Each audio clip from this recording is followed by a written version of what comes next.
Hello everybody and welcome to another video, and this one should come as a surprise to no one. Skynd just released a new track. They mentioned it, they were going to drop it a few days ago, and now it's finally here, and we've got Aileen Wournos. I've never been able to pronounce her name properly. I don't know why, I never can get her name right. Aileen Wournos? I can never get it right. Anyway, it's not Aileen Wournos. We'll go with Wournos for now. Now, this is a very, very famous case. I mean, they even made a film out of it. A film that despite having Christina Ricci in it, Christina Ricci being my celebrity crush from the age of 11 years old, you know, ever since I first saw her in Addams Family, I've watched everything she's been in, but I refused to watch Monster just because at one point Aileen Wournos made a big deal saying, it doesn't matter, I'm going to be mega famous because they're going to make a movie of this, I'm going to live forever. So it's stupid, I know, but I've refused to watch the film. I'm sure it's brilliant because it's got Charlize Theron in it and she's brilliant, and of course it's got Christina Ricci in it, who I absolutely adore. Anyway, she was born February 29th in 1956 and was an American serial killer in 1989 to 1990. While engaging in street prostitution along highways in Florida, she shot dead and robbed 7 male clients. Wournos claimed that her clients had either raped or attempted to rape her, and that the homicides of the men were committed in self-defense. Wournos was later sentenced to death for 6 of the murders. She was executed on October 9th, 2002 by lethal injection after spending more than 10 years in Florida's death row. And as I said, it did the story was covered in the 2003 film Monster, starring Charlize Theron and Christina Ricci. Now, if I remember correctly, she suffered from borderline personality disorder, which is the same thing that I have. A lot of serial killers seem to have that problem, and I mean, I've got it, and I haven't murdered anyone yet. No, I've never had the urge to. Well, no. Anyway, so I know the story of Aileen Wournos. Most people do. I think it was one of the most famous cases floating around in early 2000s, late 90s. So yeah, and a new track by Skynd. What's not to like? You know, consistently producing excellent music and excellent videos along with pretty much every song they've ever released, which is also a very rare thing. You know, every single song they've released has had a video along with it, so that's cool. So yeah, like I said, they've literally just dropped this at the time of recording. It was unveiled like an hour or two ago, I think. There are lyrics here online, but they are on Genius, and in the past Genius have really let us down when it comes to lyrics, especially with Skynd. But I'm hoping that this is accurate, because it's the only place I can find lyrics, because there are closed captions on the Skynd video, and I muted it and played it with closed captions on, and they're either incredibly out of sync or just don't make any sense at all, so I did the best with what I had. So anyway, really looking forward to this. I've always enjoyed Skynd's music, everything they've released. So yeah, we'll jump into this and see what we've got. But before we do that, if you could just take a moment to like and subscribe if you haven't already, it would really, really mean the world to me. You know, I've been doing this for close on 7 years now, and not even 3% of people watching my videos are actually subscribed, which is a little disheartening, because I like to think I do something a bit different than most other reactors. You know, I like to actually talk about the song. I like to react to the song rather than just listening to it and going, yeah, I like it, no, I didn't, and that's all you get. You know, I like to talk about the song. I like to discuss what the song means, how it makes me feel, how does it make you feel. You know, I like to have a discussion about the song. So, you know, that's why I do what I do. That's why I do something a little bit different to everybody else, and I thought other people might enjoy that. So, you know, if you could like and subscribe, it really would mean the world to me. It doesn't cost you anything, it takes a fraction of a second, and it does make the biggest difference to me and the channel. But anyway, enough with the jibber jabber. Let's jump into this and see what we've got. So, Aileen Wournos by Skynd. Let's have a look.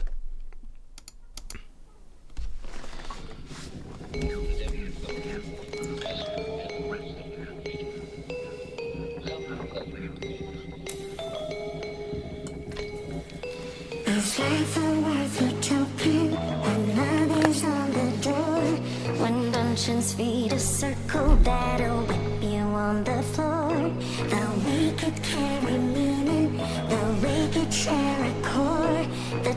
innocence don't sweat easy when they're blocking every pore. If you have no other answer, if your night provides no morning, if you can't be a good example, be a horrible warning. John, oh John, oh John, now look at what you've done. Oh John, oh John. John, oh John, oh John, now look what I've become. Oh John, oh John. I'm a horrible warning.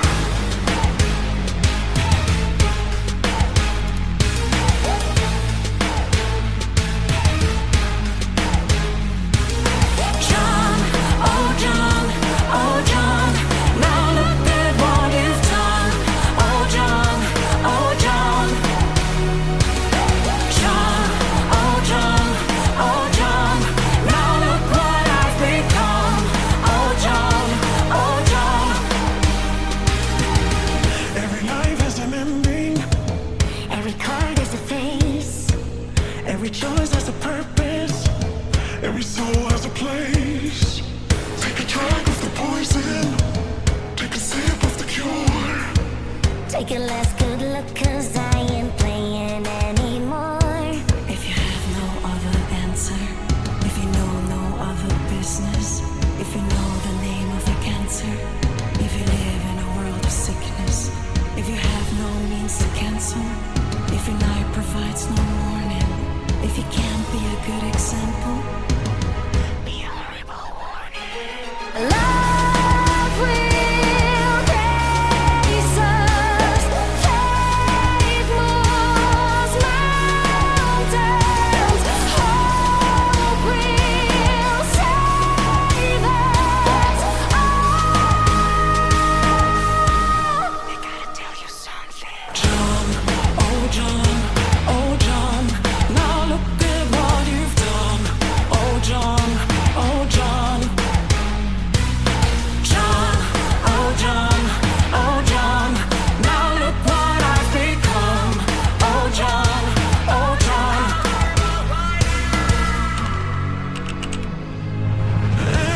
Anger is a vice to set me free. I'm as cold as ice, and you will be laid before my feet, and you will see. I'm a horrible warning. Evil in the world, and in my heart, every little girl taken apart. Nothing's gonna stop before I start.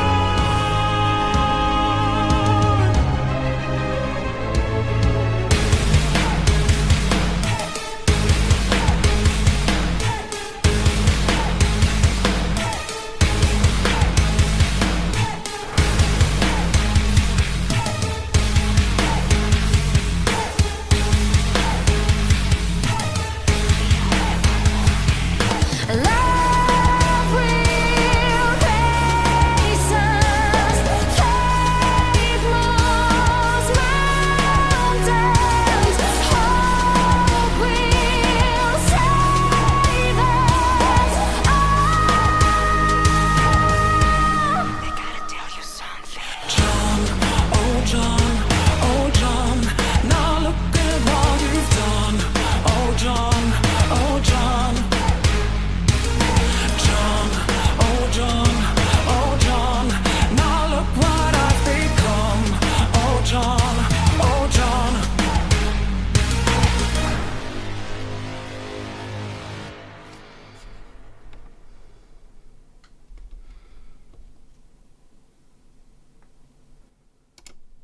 Well, I mean, what did you expect? It's another absolute fucking banger of a song. I hate using that phrase, it's a banger. Why did I say that? I hate that. Anyway, it's another fucking excellent piece of music from Skynd, as we've come to expect. You know, every time they release a piece of music, it is just brilliant. You know, they've had some which aren't quite as good as some of the others, but they've all still been so good. And it's the way that she writes them, you know, to include details of like either the court case or, you know, the transcripts from like interviews and stuff like that. I love the way she does it. You know, she does so much research to make these songs. And of course, there's all these people that go, oh, they're glorifying serial killers, yada yada yada, blah blah. You know, it's bollocks. She's not glorifying it at all. You know, she's more often than not, she's talking about the victims, not the actual serial killer themselves. But anyway, now, as far as I can tell, most of these lyrics seem to be accurate. What the bloody hell's that? Got hair stuck in my teeth. Anyway, now there's a bit at the beginning here that I didn't hear on the video. I might have sort of been paying more attention to something else. But there's a bit here that says, I have made peace with my Lord, and I have asked forgiveness. I am sorry that my act of self-defense ended up in court like this.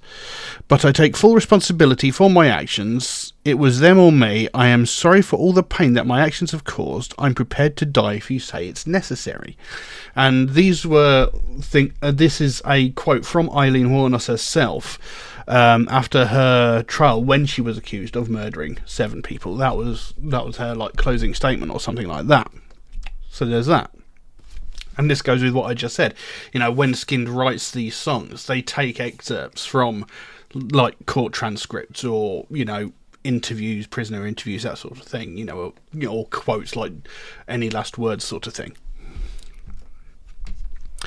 And it goes, is life a worthy token when love is on the door, when dungeons feed a circle that will whip you on the floor, the wicked carried meaning, the wicked share a core, the toxins don't sweat easy when they're blocking every pore. So, is life a worthy token? Is life worth living? Possibly. Could that be what he's talking about? Is another person's life worth living if they're a horrible person? Possibly. Is love a worthy token when love is on the door?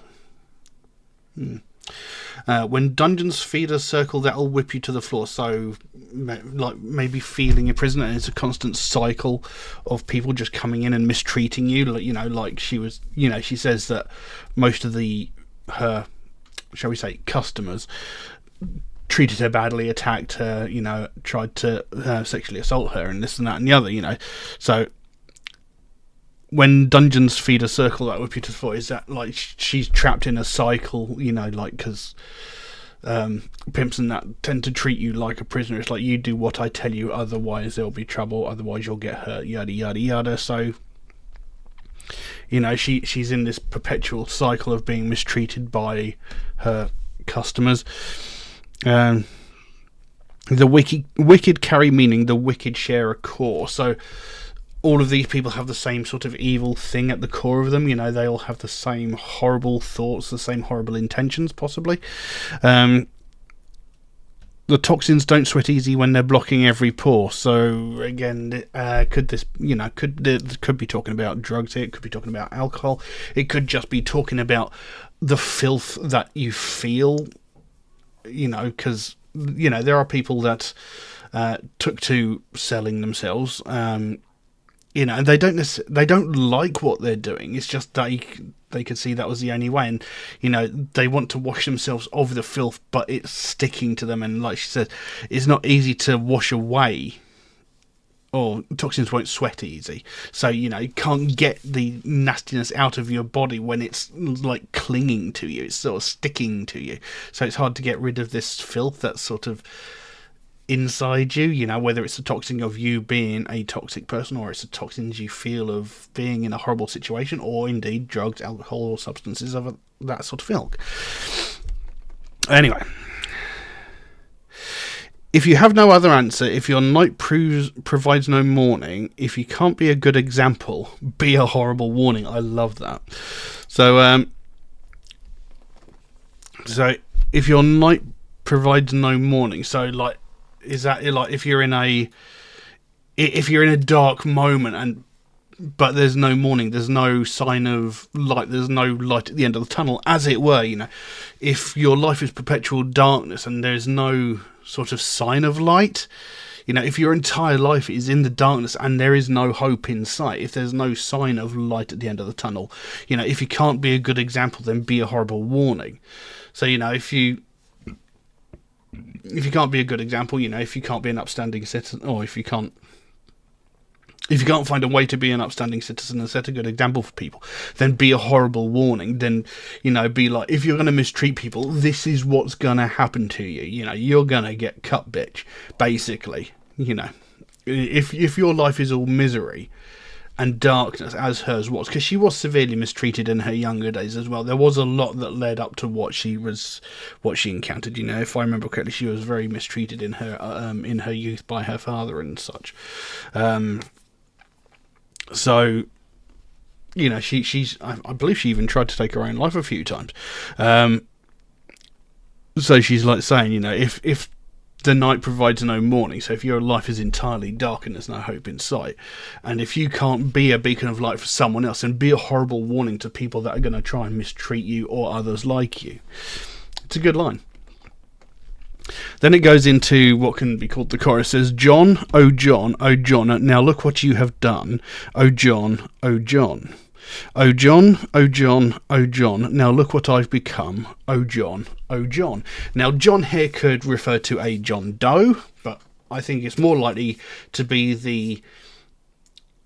the sort of street slang for a customer of a woman of negotiable affection. You know, they're generally called Johns, like the targets, the customers are generally called Johns. So that could be what that means there, because in looking through the information about Aileen Wournos, I couldn't find any reference to a specific person called John, except someone who wrote something about her after she had been on death row.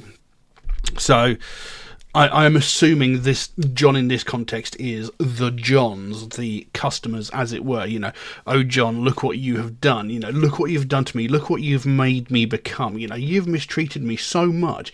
You've attacked me. You've abused me so much. Look what you've done to me. Look what you've turned me into. It says, look what I've become. You know, I was just a woman of negotiable affection, and your mistreatment of me has turned me violent and bitter and vicious against you because of what you've done to me. So, you know, this is all your fault. And it says, I'm a horrible warning. And it goes, oh John, oh John, oh John, oh look what you have done, oh John, oh John, oh John, now look what I've become, oh John, yada yada yada. Every life has an ending, every card has a face, every choice has a purpose, every soul has a place. So, you know, pretty straightforward there. Every life has an ending. Pretty much, it's true. It's an immovable fact. Every life does end. So, you know, she's like, you know, if it's going to end, you know, I might as well end it for you, or the state might as well end it for me. You know, if we're going to die, we might as well die. You know, it's going to happen eventually, so why not embrace it? Basically, seems like what she's saying. Every card has a face. That's... I'm not sure. Every choice has a purpose, you know. This is kind of like everything happens for a reason, I think. You know, every choice has, you know, when you make a choice, more often than not always, more often than not, you think of what the outcome will be. You know there are going to be consequences for that. So, and you know why you're doing it. You know there's going to be consequences, but you know why you're doing it, what you're trying to accomplish, why you've made that choice. Every soul has a place. Take a drag of the poison, take a sip of the cure, take a last good look, 'cause I ain't playing anymore. So take a drag of the poison. That, you know, if I remember correctly, Aileen Wournos was quite a heavy smoker. Take a sip of the cure. That could be a reference to alcohol usage, you know, because a lot of people in bad situations tend to drink to forget, as it were. You know, they use it to alleviate the bad moods, the depression, etc. You know, that sort of thing. Take a last good look, 'cause I ain't playing anymore. So, you know, take a last good look at the world, 'cause I'm about to fuck you up, basically. If you have no other answer, if you know no other business, if you know the name of your cancer, if you live in a world of sickness, if you have no means to cancel, if your night provides no morning, if you can't be a good example, be a horrible warning. So, if you know no other business, so maybe she knew no other life than what she was existing in at that time. If you have no other answer, if you know no other business, so if you can't find any other way to get through life, if you don't know how to do anything else, if you know the name of the cancer, if you live in a world of sickness, so if you know what is causing all the misery in your life, for example, the Johns that are mistreating you, or other bad things that happen in the world, because let's face it, there's a lot of bad shit going on in the world, especially right now. If you live in a world of sickness, if the whole world around you is just disgusting and sickening, do something about it. But if you have no means to cancel, this could be looking at, she couldn't escape from that lifestyle, because she'd taken to selling herself, and she did that because she needed the money. She didn't do it because she enjoyed it. She did it because she needed the money, and she had no way of getting out of that, because if she got out of it, she would have no money. She wouldn't be able to survive. So there was no escaping from that lifestyle. If your night provides no morning, excuse me. So again, that's if your life is so miserable and dark and has no bright upcoming parts. If you can't be a good example, be a horrible warning. Yeah. Love will grace us, faith moves mountains, hope will save us all, they gotta tell you something. So this, I think, this refers to a quote from Aileen herself, which says, "It is love, friendship that sustains us, even in the worst of times, under the worst of circumstances. Even when we have been driven mad, even when we have killed, we still love, we are still worthy of love, we can still be loved." So, this could also be another reference to that earlier thing, love conquers all, love finds a way. So, love will grace us, faith moves mountains, hope will save us all. So, there's still hope in her mind. They gotta tell you something. Where there is life, there is hope. They gotta tell you something. So, in other words, basically, they're saying love will grace us, faith moves mountains, hope will save us all. They've got to tell you something to make you feel like you're doing something. So, basically, they're filling your head with lies. That's what she said. They've got to tell you something. Then it goes into that chorus again. John, oh John, oh John, what have you done? Oh John, oh John, oh John, look what I've become. Oh John, oh John, oh John, yada, yada, yada. I'm a horrible warning. Anger is a vice to set me free. I'm cold as ice, and you will be laid before my feet, as you will see. I'm a horrible warning, evil in the world and in my heart. Every little girl taken apart. Nothing's going to stop before I start. If you can't be a good example, be a horrible warning. If you can't be a good example, be a horrible warning. So, I'm a horrible warning. So, look, I am a warning to people that think they can get away with this bullshit.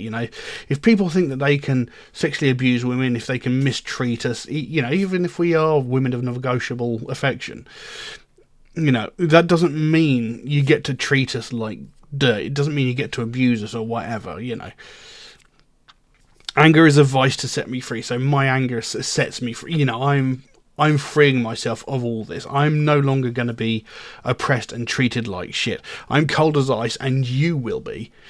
I don't care. If you're going to fuck me about, I'm going to kill you, and I don't care. I have absolutely no qualms about doing this. I'm a stone cold bitch. I will kill you. You'll be laid before my feet, and you will see. So basically, I will cut a motherfucker, basically.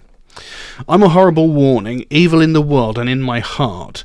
Every little girl taken apart. Nothing's going to stop before I start. So, again, I'm a horrible warning, evil in the world and in my heart. There's evil all around her, and there's evil in her heart because of the way she's been treated. Every little girl taken apart. So I'm guessing this is a reference to any child or woman, whoever, who has been mistreated. I mean, she was mistreated at a very young age. I think she was sexually abused and beaten by her own grandfather. I think she was 14 or 15. She became pregnant through sexual assault. And then, as a result of that, her grandfather kicked her out, because I think she lived with her grandfather, because I think her parents were bloody wastrels. And at the age of 16, she became a woman of negotiable affection. So, every little girl taking a bath. So she's doing this for every other woman that's been in the same situation as her. Nothing's going to stop before I start. Nothing's going to get done to stop people like me getting treated like this. So it's up to me to do something so that women like me won't have to suffer the same way that I did. So she was, in a sense, trying to do something right, but she went about it entirely the wrong way. But of course, this is also one of those, I'm not going to say she was trying to do something right. She was trying to right a perceived wrong. She was being attacked. She was being mistreated. She'd been mistreated by men all her life, and she didn't want other women to go through what she went through. So she took it upon herself to do something about it, and she went about it in a very bad way. But then there's also the possibility, because women of negotiable affection weren't necessarily considered a priority by police. They're like, yeah, you've been attacked. You chose that lifestyle, woman, That's your own bloody fault, You chose to live in a dangerous world. Deal with it, So the police weren't necessarily helpful either. So she took it upon herself to do something. If you can't be an example, be a horrible warning. If you can't be a good example, be a horrible warning. Love will grace us, faith moves mountains, hope will save us all, they gotta tell you something. Then back into that chorus, John, oh John, oh John, now look what you have done, oh John, oh John, oh John, now look what I've become, oh John, yada yada yada blah. So, yeah, and that was that. Now, like I said before, they are just brilliant in the way that they write these songs. They put so much information about the story into the lyrics of their songs. It's, they take a while between releasing songs, but it's worthwhile because they take such care, time and effort to make the songs meaningful and make sense and tell the story that they're trying to tell. It's something I've mentioned before. I think I mentioned it last time when they released their last track. Absolutely brilliant. Absolutely brilliant. And she used a lot of different vocal styles in here as well. And there was one very clean vocal style that I don't think we've heard before from Skynd. And it was very impressive. She has got, I'll say this again, I say it every single time, she has got an amazing voice. And, when I got to see her live, it was absolutely unreal. Her stage presence, her projection, yes, she had a microphone and a PA system, but the sound that came out of her mouth was so powerful. It was absolutely phenomenal, and never failed to surprise me.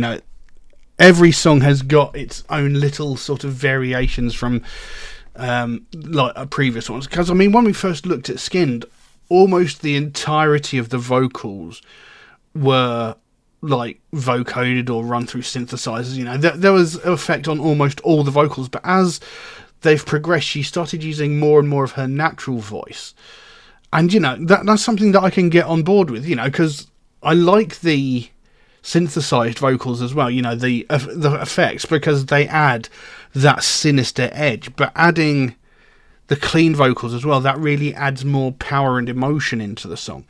And yeah, she used a lot of different variations of vocal style in here, and they all sounded phenomenal. And just, yeah, outstanding. Another outstanding piece of work, but what did we really expect? So, yeah, another brilliant piece of music by a brilliant artist. But I don't know what else I can say on that, so I'm going to leave that as it is. And now, if you enjoyed this video, please consider giving it a like and a subscribe if you haven't already. It would really mean the world to me. I've been doing this for about 7 years now, and not even 3% of people watching my videos are actually subscribed. And that's a little disheartening, because I put a lot of time and effort into what I do. I do a fair bit of research. I try and find out about the subject of the song. I want to talk about the subject of the song. I want to react to the song. A lot of reactors just listen to a piece of music and go, yeah, I like it, no I didn't, and that's all you get. And whilst that is indeed a reaction to a piece of music, they're not reacting to the music. They're not reacting to the meaning of the song. And that's why I do what I do. I want to look deeper into the meanings, the themes, the stories, the morals within a piece of music. I want to react to the actual song, not just listen to a piece of music and say whether I liked it or didn't. And I want to have that sort of conversation. What does the song mean to me? What does the song mean to you? I want to have that conversation, to find it, because music is a universal language. What a song means to one person could mean something completely different to somebody else. And I want to have that discussion. I want to find out what something means to you, what something means to me, So, yeah. But I like to think I do something different, because not really any other reactor does that. Nobody else really talks about the actual song. An occasional reactor might every now and then do it, but it's something I think is important to talk about, because there's that misconception about heavy metal that it's all about violence, murder and gore, and that's just simply not true. Of the close to 900 songs I've looked at on this channel, we've talked about things like homelessness, depression, mental health, domestic violence, all these sorts of real world issues. And people just disregard it because they hear loud, angry, violent noises and they think, well, they must be talking about murder and violence, and that's simply not true. So that's why I do what I do. If you could like and subscribe, it'd really, really help me out. It doesn't cost you anything, it takes a fraction of a second, but it makes the biggest difference to me and the channel. But anyway, with that being said, that's about all I've got for you today. Thank you all very, very much for watching, and I will see you again soon. Bye-bye.